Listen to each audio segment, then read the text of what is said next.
पुढचा प्रश्न बघा. पहिला प्रश्न की तुमचं ऑफिस काय काम. दुसरा प्रश्न असा की पैसे कोण काढतो. तो म्हणजे एजंट काढतो. तर तुमच्या एजंटने मागवले पैसे काढून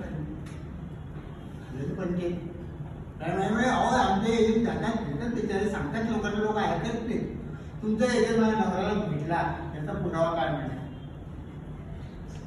कारण एक जर ऍक्सिडेंट झाला, एखाद्या कारने जर एखाद्या मोटरसायकलला उडून दिलं आणि तो मोटरसायकलला मरून गेला आणि कारवाला सांगितली त्याची चूक होती, कोणी ऐकतो का. तो मरून गेला, चूक तुझी होती मांडला यायची. तसं आज माझ्या नवरा मरून गेला, तुमच्या एजंटची म्हणते. पण गुन्हेगार कोण मेलेलं तो काही. मग बँक मॅनेजरला ते समजलं की एजंट आपले पार्टीकडे जात नाही. त्यांनी देऊन सांगितलं आता तुम्ही करायचं काय. तुम्ही हे करायचं की पार्टीच्या लेवल 2-3 वेळा करायचं, 3 वेळा 4 वेळा तुमची सवयीप्रमाणे तुमच्या आवडीप्रमाणे द्यायचं पार्टीला. आणि पार्टी आता नाही म्हणते असं तुमच्या लक्षात आलं तर त्याला आपल्या सुनील साहेबांबद्दल किंवा ललित साहेबांबद्दल थोडंसं वाढून चोळून सांगायचं. थोडं कठीण बघा काय झालं ते सुनील साहेब म्हणजे काय खूप चालतं काय करतात.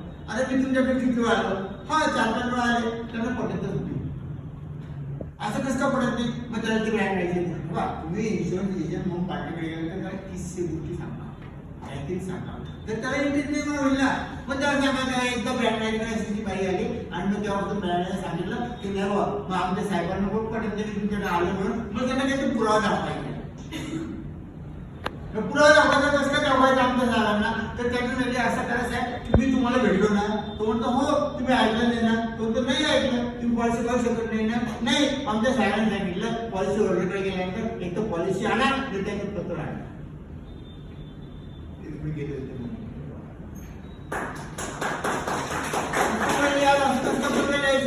मग तुम्हाला ठीक आहे मी लिहून देतो. तर तुम्हाला प्रश्न पाहिजे काय लिहायचं. तर बऱ्याचशा एजंटांना माहिती की साधा अर्ज लिहायचं काय लिहायचं, वर काय लिहायचं, खाली काय लिहायचं. म्हणून एक अर्ज मी तुम्हाला सांगतो तसा अर्ज आणि त्या अर्जाला सही द्या. त्या अर्जात काय लिहिलं असेल अमुक अमुक तुमचं नाव आहे मंगेश चंदन. मंगेश चंदन श्री मंगेश चंदन सबरीमा एजंट. सगळ्यांना नमस्कार. आपण माझ्याकडे आलात. मला विम्याचं महत्त्व समजून सांगितलं. माझ्या वैयक्तिक कारणामुळे मी विमा काढू शकत नाही. पण त्यामुळे उद्या जर काही भविष्यात काही झालं आणि माझ्या कुटुंबाचं काही नुकसान झालं तर त्याला तुम्ही जबाबदार राहणार नाही.